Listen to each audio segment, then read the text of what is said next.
Welcome to the Stirrup Cup. Nice to see you all.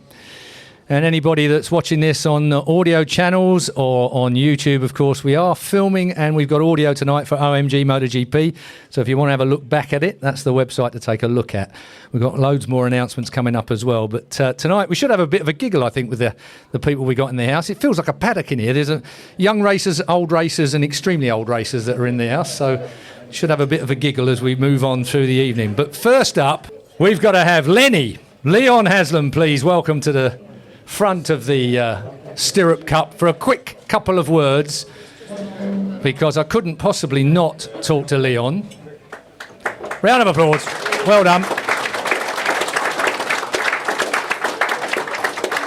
Sit anywhere you like, Leon. There you go. There you go, look. I'll tell you what, he defies a man that's actually injured at the moment. So I think, first of all, we've got to go for, before we get onto the academy, we've got some of your academy kids here as well, but let's talk first of all about a very recent and unfortunate injury that you're carrying. Yeah, I had a little bit of a crash in middle of Jan. A little bit of a crash? Yeah. Second lap, had to jump off and decided to try and go through a tyre wall, which wasn't ideal. But no, it's all good. I'm on like a rehab programme. We're not racing till April, so... yeah, just a little bit boring, sat on push bikes, watching all these boys ride bikes every day. Why does it always happen in testing? Usually on a motocross bike or something along those lines. But I mean, it's quite, I mean, you're playing it down, of course you are, because that's what racers do. But, you know, shoulder injury particularly, that's a fair old joint to be mucked about with. Yeah, you know, obviously we've all done collarbones and whatever, and ligaments are a nightmare. And obviously the boys have done the fair share of shoulders as well. So, yeah, you get to know what works and what you can do to try and help recover. But, yeah, definitely the shoulder's not an ideal one. Hugely disappointing from a racing perspective, but you're a bit like the management nowadays as well, haven't you? You've got a lot of other strings to your bow that are going on. Yeah, honestly, it's going really well. You know, these last 3 years we've set the academy up. We've won a couple of British Championships. We've got 17 riders this year. We've got a few of the guys down here. So, yeah, I'm absolutely loving that side of it. You know, fitness test camps. You know, being involved with the tuition. My dad's involved a lot with it as well. So, yeah, it's going really, really well. So where do you see, I mean, you mentioned your dad. I mean, bless him, he's still fast, but he's in pain now as well, isn't he? Pain. Yeah, we had him out in Valencia at New Year, and I got him on my superbike, and he managed to squeeze into my leathers and absolutely loved it. And he was like, "Oh, I must get back in the gym now." And I was like, "No, Dad, you don't, your age, just as you don't need to go back in the gym, you know." But yeah, he'll be out in Spain with the boys, and yeah, he loves getting out there for sure. He's still fast as well, isn't he? Yeah, 100%, especially on the littler bikes. You know, he did a lot of the race school stuff for years, so his actual speed on them, it takes me a good half a day to even get up to his pace. So yeah, it's still going. Young man sport. Heckling from the left this time. You'll have your chance in a minute, believe me. There's plenty to talk about with you guys. I go back a long way with you. I've got a whole notepad here full of stuff. Jay Yeldman, Harry Cook, Charlotte. Marcuzu, thank you. Sorry, Charlotte. I'll definitely remember that in future, I'm sure, if I ever get round to commentating on you. We've got Ryan Frost in the house as well, and a really old geezer called Dave Fabian. Anybody that remembers locally, a fellow called Dave Fabian. Go on, Dave. Hey, I'm going to embarrass the hell out of you. So there is like a paddock around here as well. Nobody's slow anymore. There used to be a situation where you went club racing. Oh, thanks, Chris. You went club racing. You know, you kind of... track days weren't really a thing back in the day. Club racing, national racing, maybe you fell off the edge of the bridge at that particular point, didn't get to international. But now, there are no slow riders, it almost seems to me. You go to a track day, and there's half a dozen really quick guys. Yeah. Steve Parrish, he always made me laugh. He had to stand in for somebody on one of these focused event type things, or whatever it was, somewhere in Almeria, I think it was. And he developed this way of doing the track day. He was supposed to be guiding these guys around, and they were all faster than him. Yeah. So he pretended to get round the track and stop to observe their style, you know, rather than get lapped. I mean, how do you, from an academy point of view, how do you look after that progress of so many fast kids? What do you look for? For me, it's not even about looking for the next best talent. It's about trying to create opportunities for young riders to be able to show the talent. It's a very expensive sport. You know, a lot of people are trying to do it themselves. You know, don't have the best opportunities. You know, you go out to Spain and people are pit biking every day. You've got your training camps, you've got the advice, you've got everything that's there, where the UK does seem to miss that as an outlet. So, you know, the reason why we have a variety of people through the academy. It doesn't necessarily mean is that you want to go and be a world champion, but it's creating an opportunity so you can. So it's a turn-up situation. You've got professionals building your bikes. You've got tuition from my dad. You've got Olin's technician. You've got me. It's outlets to be used. And, I do that every day anyway. We do the camps. We do the training. So to do it with a load of young athletes, it's good inspiration for me. A bit like the Rossi camp, and I'm still doing what I'd always do. And I did it with the Lowe's boys, and they're going off and doing what they're doing now, and now we're doing it with these guys. He's claiming credit, boys. Steering in the wrong direction, probably. That's about it. And then you've got the likes of Charlotte. Sorry, Charlotte Makusu, that I will try and get right as we go on. But, I mean, Charlotte is one of many females now joining us. It's a very small pool. And that is an important area that needs sorting out effectively. Yeah. And they are. The FIM are working towards it. Yeah, 100%. There's a lot more opportunities that are being created. And, from my side, it wasn't about male, female. It was about creating opportunities. And, Charlotte's had a really good career so far, and she's working hard. All the fitness tests are improving every time. And I think she'll have a really good year next year with a new super team class. Where's the big difference? It's going to sound daft, but I'll say it anyway because it is me. Where's the big difference between men and women when it comes to racing motorbikes? From my side, physically, there's not much. Racing, as you know, is mental. It's a mental state, and it's all about want and drive. So from my side of it, I don't really differentiate between the two.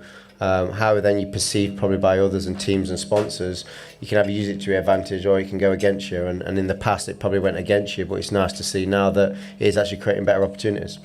What about money? Because money is always the big issue, particularly here in the UK, it would seem. It's a massive issue, and I think that's the hardest thing from my side of it. It's you go and win a championship now, a 400 championship, you have to move on because the rules dictate it. If you're in the top three, you have to move on.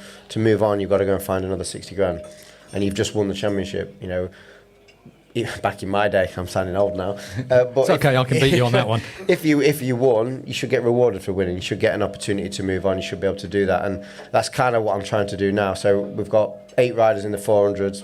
If you win that or in the top 3, you get a free ride in the class above. If you do that, I'm trying to get representation in all the classes. And a lot of teams try and keep on to these young talents. I'd be more than happy to get them a role elsewhere if it was a good opportunity for them to move on. And it's a little bit different to others of just wanting to win. It's trying to create opportunities for them. We used to whinge in our day about the amount of money that we were earning, but back then, I remember I earned 25 grand in prize money in 1979, won a British Championship.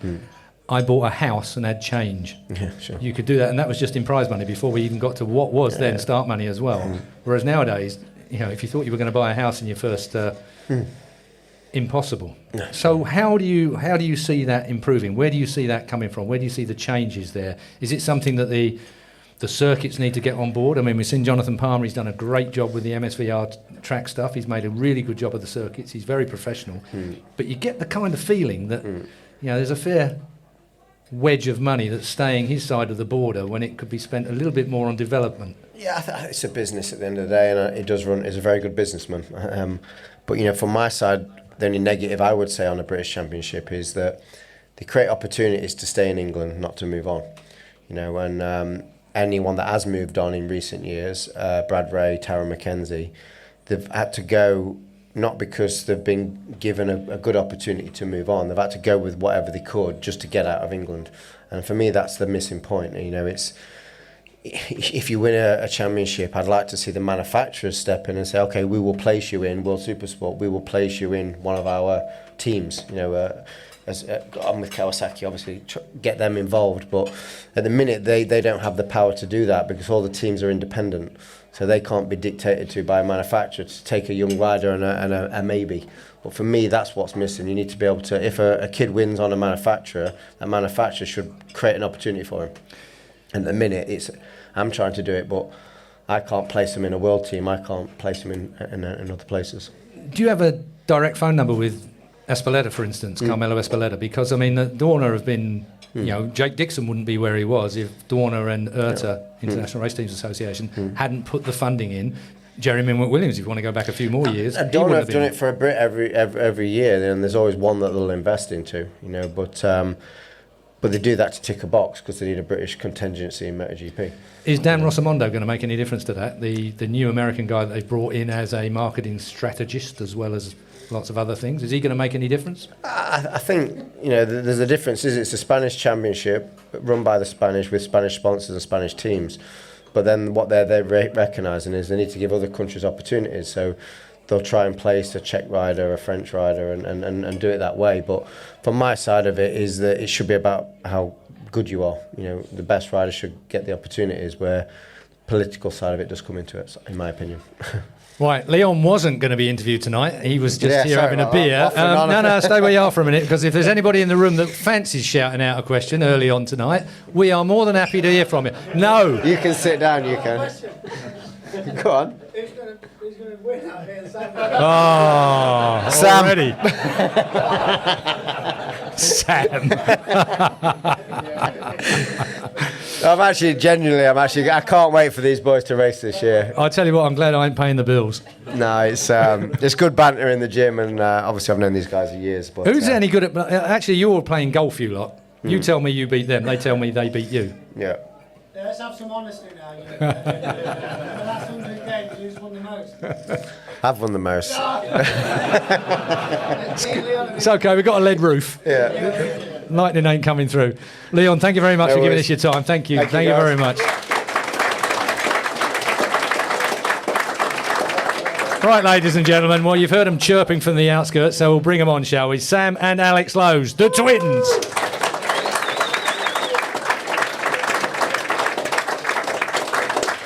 Shall I even argue about who's going to be first to sit down? He's the oldest, isn't he? He's what? He's the oldest. He's the oldest. No, he said you can go in the middle, you're the quickest, he said. I said smallest, actually, but... And what's that about? Yeah, well, Do you measure that as well? not for a long time. Not since we've been married. It's a good job you're not paid by the inch. Gentlemen, lovely to see you both here. I mean... It's difficult to know where to start with you two because the stories are so long and been going on for a while now. I mean, I can't believe, if you don't mind me saying, 33 years old, mature, fast racers now. Well, I'm not doing Lenny, am I? I still haven't got Leon's age. Leon, right. he's still 35? 21. 21. Yeah, goodbye. That's a neck measurement, He used to not be an 10 age. years older than us, now we're the same age. Well, I remember when he was born. He was in Grand Prix when we were born and he's still 5 years older now. He's still bloody quick, though. Yeah. That you can't take away from him. Nope. That is for sure. OK, let's go back. I mean, Mum and Dad, can you imagine this, folks? That you've got a kid that wants to go racing motorbikes that you think's got some potential, and then, bugger me, you've got two of them. What an absolute nightmare. I mean, your Mum and Dad, bless them. Yeah. A lot of effort from very early on. When I first met you two guys, it was out of a tiny awning on the side of a bloody caravan, actually, back then, and 2125s that I'll get a smack if Stuart hears this, but not too well held together, one might say, because he was having to work on both of them for both of you. And they got crashed a bit. A little bit. Take us back to By Alex, obviously. By Alex, obviously. Should have brought your wives just to make this honest, shouldn't we, really? So what was the story right at the very beginning? What's the first memories you have from childhood, school into racing? Well, we did motocross. Started in motocross like a lot of people did back then. Obviously, there's a lot more mini bikes, Ovale Cups, and it was just sort of motocross then. If you wanted to get started before you was 12 or 13 years old, and then our old man's not massively into motocross and dirty bikes, and he was from road racing, so he wanted us to go road racing. So we sort of first proper years was in the Aprilia Challenge. Used to run at the MRO BEMC meetings, and that was where we first properly started enjoying it, and yeah. And then we're obviously competitive. We really got into it, and then you're sort of pushing each other, and it sort of went from there, really. That's sort of first memories I've got of it, and we always loved it. We always used to obviously be sharing bunk beds at home and talking about racing bikes and wanting to race bikes and watching old videos it would have been back then with, you were probably talking on some of them from the GP 500s, and so we've always really, really loved it, been fully into it, and yeah, it's always what we wanted to do. We've been very lucky to obviously to be where we are, but it was, yeah, Double positive memories. Double vision racing, as it was known back in the day. I mean, Back then, you seemed to be much more similar than you are now. I'm not talking about looks, I'm talking about personalities. You seem to be, two kids. Yeah, I've matured, haven't I? He hasn't. He used to have really bad jokes then, and they're just the same jokes. He just keeps recycling them now. Do you ever like my kids come to blows? Does this ever happen in your house? Has it ever happened in your house? Not yet. Soon. In about 2 weeks. In about 2 weeks' time after the first race, we'll see. In about 2 weeks and 4 laps' time, it's going to really happen. We're never going to speak then. No, we're lucky that we've always got on good. We've done everything together. Obviously competitive in everything we do. Also, we're on golfing, riding, training. We're lucky to have such a good relationship, really. Let's hit the training trail, shall we? Because both of you are renowned throughout the sport by anybody from MotoGP backwards to be probably the hardest training people in the paddock. I think nowadays everyone trains quite hard, but we've been lucky from a young age. Started, I don't know how it was when we was in the gym with Leon already. So when you're late teens or even before that, but you see that work ethic, you sort of evolve into that, and we've always done it. All still training with Kurt, which is fantastic, and yeah, I think it's part of your job. Is that we found it easy. We found it easy really training because we still wake up now. We still speak. We know how lucky we are to do what we do. So getting up early and giving your best in the gym that's like the minimum requirement, and we've always found it quite easy to do that. And like Sam said, now the fitness side of all sports across the board, whether it is motorsport or it's changed so much with the information people have. It's sort of being fit enough is like a minimum requirement now. You don't really have an advantage on that side because everybody's fit. But yeah, we've always took it, really. I've really upped it this year. Have you? Yeah, I've been the last few weeks. I've not been training with him, just to not show him my edge, ready for next week. Been going in a bit later, just seen him when he's tired, and then started fresh, just to not show my hand too early. I've actually been doing extra. That's why he's not seen me.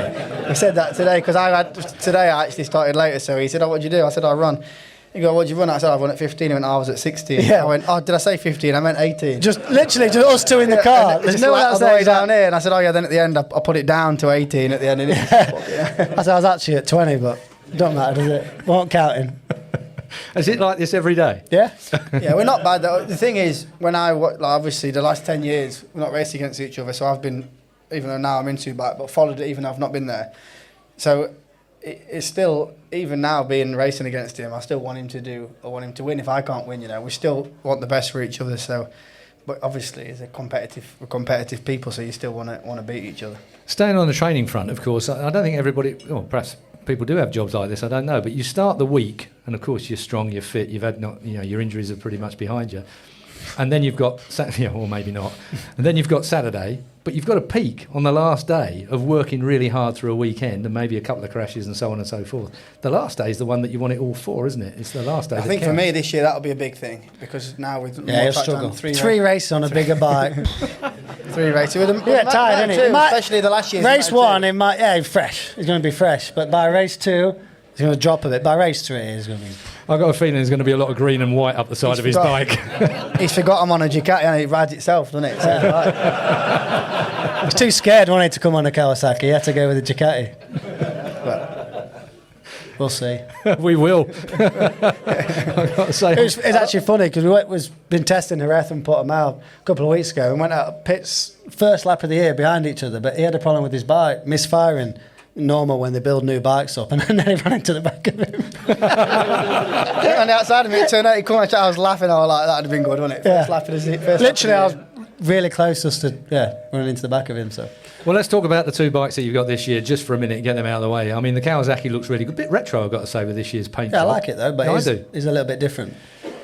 What about that Ducati? I mean, obviously, it is the bike. I mean, I know it's not the factory machine. I mean, are you getting the factory help? I mean, Mark VDS, Mark van der Straten, he don't do things by halves. He'll be chucking some cash at it, that is for certain. But a one rider team, that's perhaps not ideal. For now. It won't, mate. Honestly, the team, the bike, just till next year when Nice is coming. But the Double bike, vision racing again. Good thing with Ducati, why they are doing as good as they are, is they share everything. So as soon as you come in, even in testing, after the first hour, the first 2 hours, the guys with electronics and they open it up and you've got everyone's data. Bulliger, Battista, One, Petrucci, mine. and what lap times are done, what tyres they're on. So it's like having 5 teammates. So honestly, without that would have been harder. But no, the way Ducati work and the support we've got and the bike I'll have, it'll be more or less the same as the factory. The bike will be good enough to win. So I think it's one of the reasons actually why they're doing so well across the board. MotoGP, same sort of setup with a lot of riders. The more information, fast and relevant information you can have, it has to help everyone. So I think that's definitely a positive for Ducati.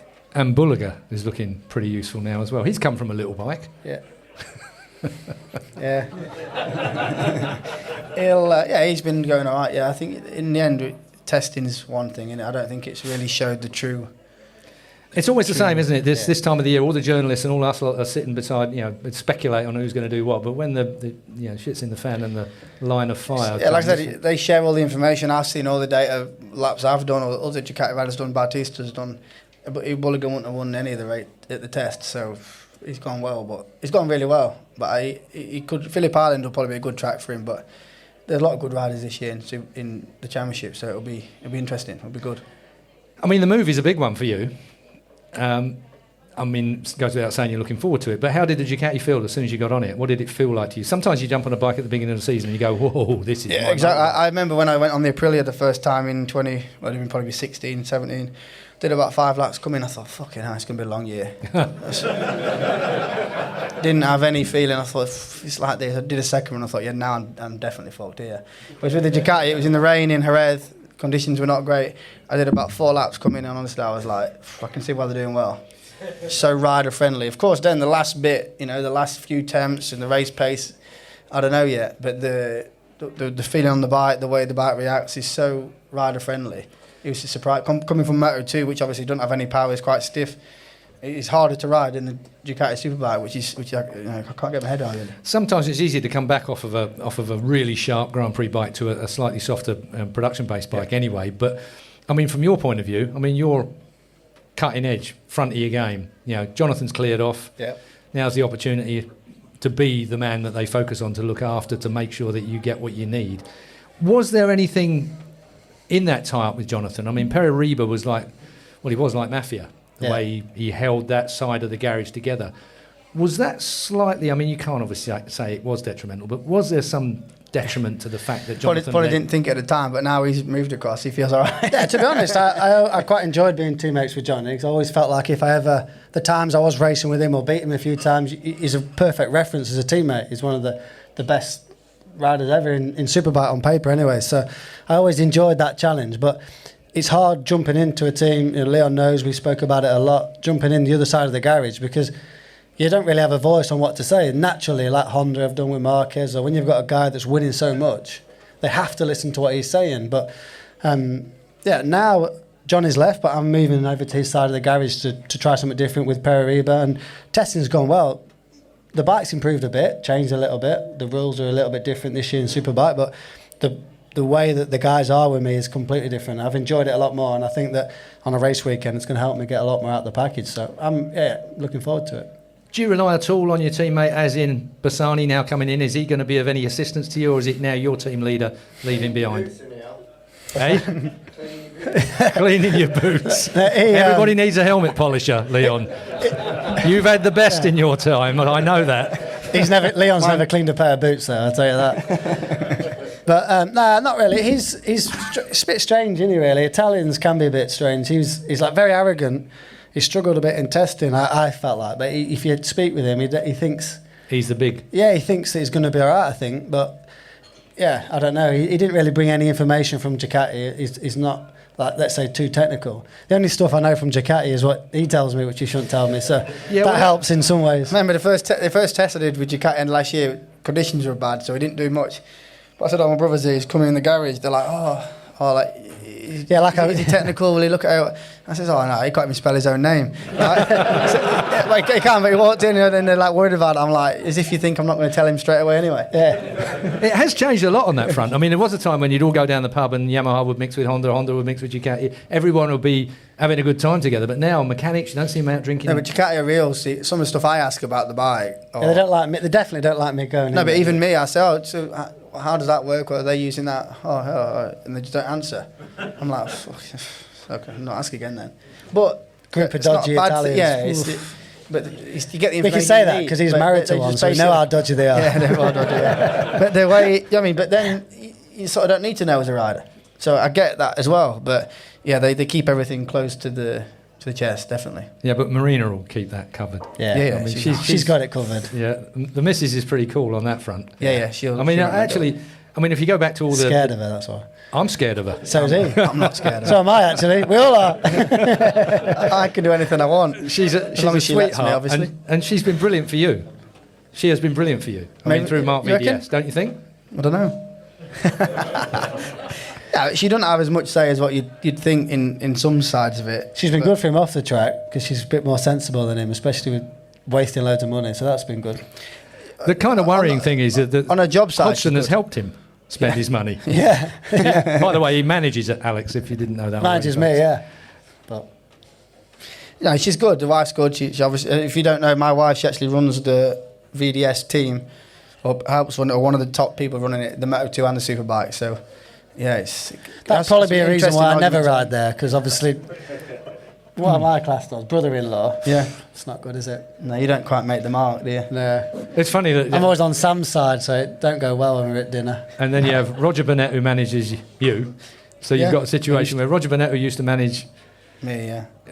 no, he used to manage Hodgson. Yeah. Now Hodgson manages Alex Manages me, yeah. and manages you. It's a bloody funny. Well, we're in. How many Hodgie. degrees of separation is there in our particular world? Old Hodgie. He's done a good job, really, to be fair. I can't complain about Neil too I'll much. tell you what, I hear every I would if he single was here, thing. but he's not here, so he's done well. Really. He's in California. Yeah, on I think holiday he's going to 2 move weeks. there, isn't he? Yeah, probably. Yeah. Mr. California, isn't he, with his shades on. Highlights. The only man to wear pink leathers other than David Fabian. Yeah. You're welcome, Dave. Dave's Did out. you wear Dave's- pink as well? Nothing wrong with pink. Nothing wrong with pink. There's nothing wrong with pink. Nah. No. JT, I love you. Used to have it. Hey. I used to have it. Yeah. As long as you're fast, there's not. Oh, that's true. That is very true. I could never Any wear colour, it. any design, if you're fast. If you're slow, It's risky. So, strategy for this year, if there is going to be one. I mean, between the two of you. Yeah, my strategy is I've got the experience on him, so if I don't make it count the first part of the year, I feel like might be in trouble. we were having some deals. I said, look, I ain't got a teammate. Obviously not got a teammate. So I said, look, we need to play a bit in the bit of toe every now and then. So we'll work together a bit. Well, I don't know for how long. First couple of rounds, anyway. I mean, respect.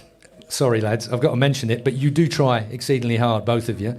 There has been a fair bit of crash damage in the past. Yeah. Seeing you two in the same race, I can only feel that's going to go up. Honestly, I don't think And all signs are that there's potential that we might crash a bit. Nah, I think it's easier for him. I think that Moto2 class. Of course it is. Nothing to do with it, but I think the Moto2 class is a tough class. In general, it's a class with the most crashes, I think. The tyres are hard.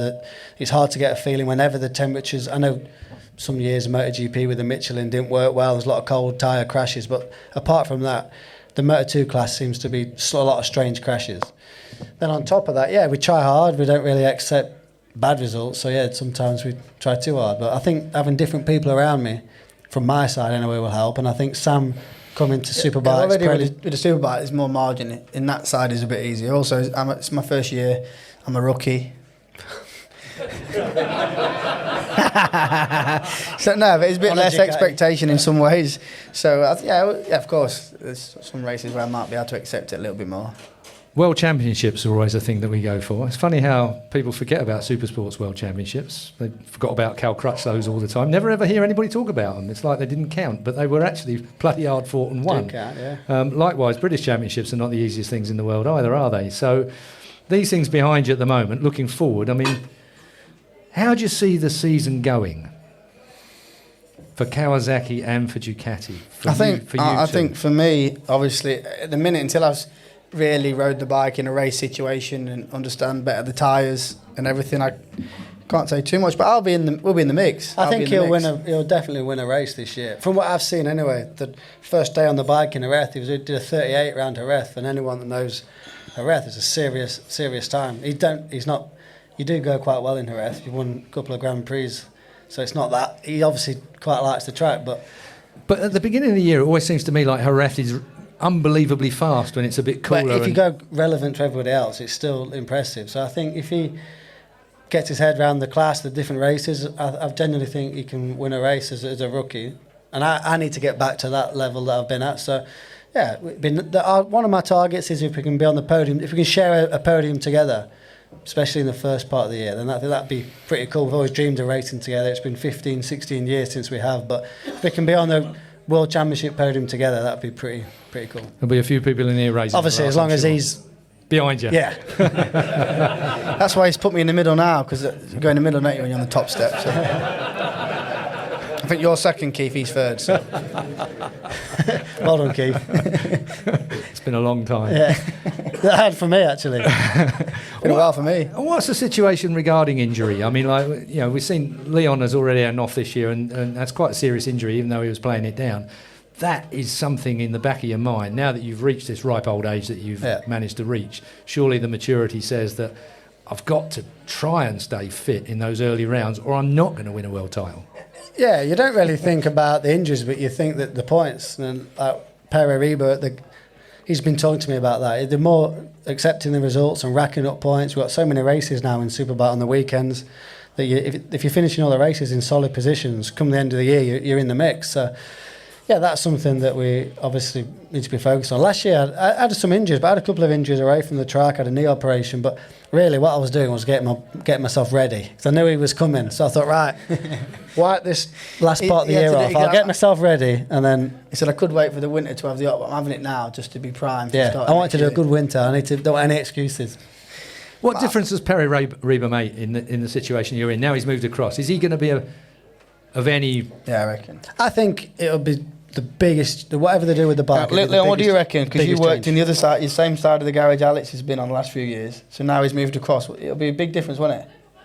If Kawasaki offered me the ride and I had to work with Marcel again, I'd say no. Marcel's the guy Alex has been working with till now. Yeah, I think... You know, Perry's sound. Yeah. He's been there and raced, obviously racing the British Championship. He did, and he was fast. Yeah, so he gets it. I think it's... He raced for MSS, didn't he? Yeah, he raced for Nick Morgan. Yeah, so he's been around the job a long time. He's obviously been working with Johnny a long time. I think it'd be a massive change for me. In 2018 and 19, I was working with Andrew Pitt, obviously an ex-racer, and we had a really good relationship. And them 2 years, I was consistent. I didn't make that many mistakes. I was consistent, and I think that's what I need. Whereas last year, I sort of felt like I was on my own a bit, trying to make it happen when our backs against the wall, rather than we just keep trying, which is sometimes a mistake. But I think with Perez, I'm going to be able to manage situations a lot better. And at the level we're riding at now, that's basically all it is. On the race weekends, you're just managing situations, whatever's happening with the weather, with the races, with the tyres. Everyone's riding well, everyone's ready to go, all the bikes are good. But if you can manage each situation in a positive way, that's when you build up your confidence. And when you get confident, that's the ingredient that we all need to be putting a good year together. I think now the group of people around you, the crew, but the way of working on the weekend is in Moto 2, I noticed it a lot, and in Superbike, it's so important now. And your team this year? Yeah, well, it's all new in the sense it's just been set up, but it's my crew chief in electronics are from Ducati, he's employed by Ducati, but is Giovanni Krupi. He worked with Redding when he won in BSB, and then went to World Superbikes with Scott, and he's been in Ducati forever. And he also runs a development team for Ducati, so he's well in there. He's at Ducati every day. I'm not sure he's if my they're crew up to chief, it, to be honest. So I think he's qualified for the gig. But he's a top bloke, so I think that'll help me. Have you looked across and thought, yeah, they're looking after him properly? I mean, have you looked across and thought to yourself, yeah, they're doing the right thing by my brother? Yeah, a little bit. We spoke a lot about it. Like Sam said, obviously we want to try and beat each other, and that goes without saying. But after that, I want him to do well for him and Marina and the team. Obviously, we're personally involved a lot in it, and you know, if I can't use, I've been in World Superbike as an official rider for 10 years, so the experience I've got and the mistakes I've made, if I can't give some help to him and try to help him, it's a bad job. So we've been speaking quite a lot. I think the team's good, and yeah, it's going to be... What's so good about the team is they're really reactive and open to... They're really, obviously like all teams, result reliant, but they're open to do anything, and they're lucky what they can do. Because it's not just about budgets and spending the money, because if you spend the money in the wrong... There's also a lot of teams spending money in Superbike. You know, look at BMW now, look at Honda. So it's not just, but they're open and they spend the money and they'll do anything to get the result. And I think as a rider, it's difficult to ask more than that, isn't it? I think it's a benefit of a smaller team like that. Some of the factory teams, you spend a lot of time sort of, you can't actually do what you want to do because there's some factory restrictions and stuff like that. So their team should be able to adapt well, and he has to adapt well. And I think it's going to be good. Now that Top Rack has come to play on BMW, they've got to up their game. BMW have always been about thereabouts, but they've not actually got over that crest, have they? They've never quite got to the point where the bike is winning material. Do you think this year is the one that adds an extra one to the It looked all right, didn't it? It's hard to say, isn't it? He'll win races on the BMW. He won't win the championship, in my opinion. I don't know. Leon obviously knows the BMW a lot more. I think that he's obviously a very talented rider and all the rest of it. But I think that, they're probably the team putting the most effort in. If you look with the test team with Bradley Smith and Sylvan, and obviously got Paul Toprak from Yamaha. But I think that it's going to be having Sylvan would be a good signing. I think he's clever, the way he thinks about the bike, the way he puts the comments across is good. But I think with the BMW over the years, it's if they really listen to what the riders say. Which they haven't done back in the day. Yeah, I don't think they have that much. And then in the end, that's that last bit. They can get close, but the last bit, you need to feel so comfortable on the bike and it all be together, which is hard to have. At what point did your mum and dad back away from perhaps pushing you two in a direction? Because it is very easy for a dad to they've been mega with that. It was hard. It was really hard when we were younger, but at one point would have been 2010, 2011. Just said it's up to you now on your own. He never really comments anything. Sam, tell them a story about Cadwell when Marvin crashed. A story coming from Leon. No. There's a couple of stories from Cadwell. There's one we had new 125s. Yeah, there's one that's relevant actually. Now we're racing. Yeah, there's one we had new 125s, and we did like a club race to not run them in, but do the end of the year, November, some new bikes the next year have a go on them. And I was beating Alex and was going down into Mansfield. I was just tipping out and ding, ding, ding, ding. Next minute. T-bone. Right. So he took me out, basically. I was a bit littler than Alex then. So after I crashed, I got back to the van and he got me against the van. He goes, don't fucking tell Dad. Right? And then I never said it. I said, I don't know what happened. I just lost the front. Yeah, the joys of Facebook. Maybe 10 years later, somebody put a picture up. Someone had it on picture, like the proper the 1, sequence. 2, 3. I said, there you go, look, took me out, Dad. It was like he passed me. He was getting away a bit, and I think I just thought I've got not having it. So he goes, just be warned. That's what I'm prepared to do. Yeah. Might be a while ago, but we'll see, won't we? I'll be tipping into Honda Hairpin next week. I'll have the Kawasaki just squealing, coming in. Does it ever get more serious than joking like this? I mean, does it never get serious at all? No, I think not, because when you take it a step back, we both put everything in. We do our best. We're lucky to have professional, great teams around us. We're going to do our best. If it's Alex in front of me, if it's Alvaro in front of me, if it's Scott Redden, if whoever it is, I'll try and pass if I can. I'm not a dirty rider, so you do what you can. He's a dirty rider, but not a dirty rider. So and then after, you just got to be happy that you're in that position and fighting each other. Of course, there might be some cross words, but it never lasts long. Like when I beat him at golf, often he never. You don't get not too annoyed. I'm going to play on it big time because people like know. Also, everyone's making loads of it. Also, I did a thing with World Superbike at a test, asking me loads of questions. I'm like, you really don't understand. I'm going to start fighting. Yeah, giving it big time. We saw you giving your fingers up to Al. I got him away and that. What is it? Who's prepared to do the worst? Him. I mean. Who's the most desperate? He don't know I've got 20 more horsepower though, so we've all been racing a long time now. It's easy to pass. I genuinely don't think you're going to pass me on the brakes. So. I don't have to. No, exactly. So I'm the one that's going to be in position. If I have to pass it, imagine though. You can sleep on this. And Leon, I've been talking a lot with Leon, who's won races in Phillip Island, told me some tricks. Just slipstream to the line. Oh, yeah. And with my bike to your bike, I was going to wait behind you, then just. Because if you win by half a tenth or 3 seconds, you still win. If it's for the win, I reckon you should just let me have it. Do you weigh the same? Do you both weigh the same? Similar, yeah. Exactly the same. So there's no advantage in body weight. Well, we've got the weight limit now in Superbike, which is 80 kilos. So we're both under the limit. So we will weigh. Exactly, you have to put weight. Leon, you're on the limit. You're more or less, aren't you, on the weight limit? Naked, yeah. So we'll have to. Yeah, we'll be the same. We'll have to be 80 kilo in 1 kilo. It depend on the day and that. Not much in it. Is that going to make much difference to the likes of Bautista? I mean, he's going to have to put some weight here and there on the bike. It's a bit. The rule's strange. The rule's really strange because there's us three, right? If you're 80 kilograms in your kit, which is still quite light. I'm probably 78, 79. So still quite a low number. What are you, 5'1"? 5'2", aren't I? Right. I mean, So it's quite light. But Bautista's 66 in his kit. Yeah. So it's 14 in kilo. his kit. So he must be like, he must be what, 57? 56. 55 kilo, which is like, my daughter's 5. I think she's 50. You know what I mean? It's close. So I think she's only 48, every kilo you're under, you only have to put half of it on.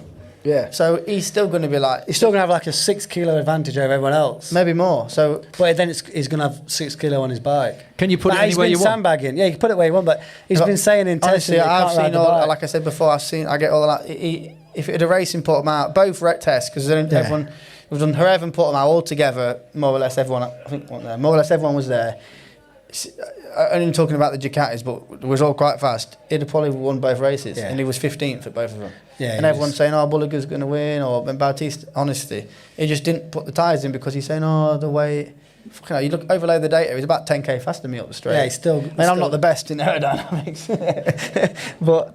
Is the worrying thing the fact that the likes of Bautista can get the best out of his tyres late on in a race? He's still got edge grip late on when everyone else. But honestly, that's the bike. That really is so him. You're looking forward to that as well. Yeah, even me in testing, we've been talking. At the end of the bike's so good. Electronics are so good. He does it really well. But the other guys on Ducati, Petrucci must be. What's Petrucci? He must be 90 kilo. He's got to be. And at the end of the race, he's still faster than the Yamahas. And maybe he's not had a good race, but he'll still come through at the end. So the bike, and then he's little, and Bautista, even in his history, his riding style, he gets off the corner good. So it looks like that, but it's also the bike that's good. He's not smiling now. I've been struggling, and I texted him after the first day. I was like, I was on the hard, 800 something. But the 15 laps, I was doing like 40 at the end. He's like, fucking hell, first stage. You know, I was like, is that all right? He's like, yeah, that's not bad. It's been one of our, in general in Kawasaki, it's been one of our weak areas. Is they've gone softer and softer with the Pirelli tyres over the years, and it's been harder and harder for us to make the tyres last. So, but I've been working this winter, so we'll see, won't we? You know, Superbike is always obviously, all the bikes have different. Okay, the Ducati is better, but they all have good and bad points. Like the Kawasaki is on new tyres, you can do the lap time to keep it going, which is it's not nice to say, but the electronics nowadays play too much of a role, really. Seem to be a very modern day type situation, tyres nowadays. In MotoGP, they're still fiddling around with the rules now. I was speaking to Danny Aldridge earlier on today, and it was they're now going for Michelin are going to adjust that lower limit throughout the year. It's not going to stay 1.8 bar like it's been so far this year. They're going to have a variable limit that Michelin say, but they want Depend it on the track. Or? 60% though of the race has got to be above. But a lot of the limit. stuff they do, they have too much input now from riders, from the teams, from everyone. So when you have a lot of input like this weight, we've just been about for Superbike, there's just a weight limit. If you're under the weight, you put the weight on, like was in Moto2, and it's not new, is it? It's been around a long time. If you're, like in 125s, it's a big advantage. So there's a weight. Now they don't want to piss Honda off because they're putting the money in there. They don't want to annoy Ducati because they're putting. Now, like with the tyre, it should be the tyre pressure's out, and that's it. Yeah, the manufacturers have too much power, really. When you make a rule that's sort of a rule. Because like the Ducati and Superbike, it's like your missus saying you can't kiss anyone else, but if you want, if you're in the position to, I think you're burying yourself here, me old mate. I'd go steady. Do you know we are recording this? That's not a good example. I think I've seen it on telly. Probably a bad example. Sorry, Marina. But with in Superbike, we get our revs back, all of the manufacturers. So they're trying to do this RPM balancing. So Ducati will have 1,000 more revs next year. So then how does that balance for the weight for Bautista? Is he going to lose or gain? That just ends up being, we don't want to hear it. Like, I don't want to hear it. You guys don't want to hear it. The fans don't want to. We don't want to watch the race and everyone's going about tyre pressures or Pedrosa's done a great race. Should leave it at that. But actually, his tyre pressure was this or that. And that was the other thing I was going to say. They're not disqualifying them now this year, whereas they were going to disqualify them just a warning. MotoGP. No, it's financial time. Drop in it a few. They're going to give them time. And you get half the time for a sprint race. So whatever the penalty is in the main race, half the penalty is for a sprint Because race. a lot of them were saying it was three place, wasn't it? It's 3 seconds or 3 places. Yeah, but even now we're confused. I mean, the worst thing that could have happened. He got second, he ended up being fourth. Yeah. But he was saying I'd still do it again because he reckons he'd never finish fourth having With the right pressure. tyre pressure. So then you think, come on then. Do you know what I mean? And you can argue about it until forever. Well, the worst case, you mentioned it earlier on for everyone that's watching, if you've got a podium that's up there celebrating and popping the corks, and then they're not the 3 that are going to be up there when they've worked it especially all towards out. the end of the year. Do you know what I mean? When it's for the championship or it's a bit more, it's always serious, but there's a bit more on the line. So bringing it back to World Superbike then in that particular case, I mean, are you happy with the way the regs are at the moment? I am. No, but I try not. No, but I genuinely try not to get involved because I think as a rider, it's not something you should be. It's not something we should be wasting time about. I think as a rider, you just need to do the best you can, and you always end up talking. It's always talking about something or complaining about what they've got or what anyone's got. But the reality is, just need to focus on what we've got the best we can. I think options when if it's all definitive, then you can't say anything. Yeah. And you will for one weekend, maybe 2. Then nobody will mention it again. It's perfect. You can talk about the racing. and the guys that win, everybody will say the bike's good. The guys that finish at the bar, and that'll always be the same. And it always has been. And it always has been the same. Yeah. There's never been any changes in that one. And with races, you don't want to give anyone credit. No. You can't possibly say that they've done a good job. You have to say, well, You'll have to, it's your brother. I've played my bike for 3 years. I've been on the same as everyone else.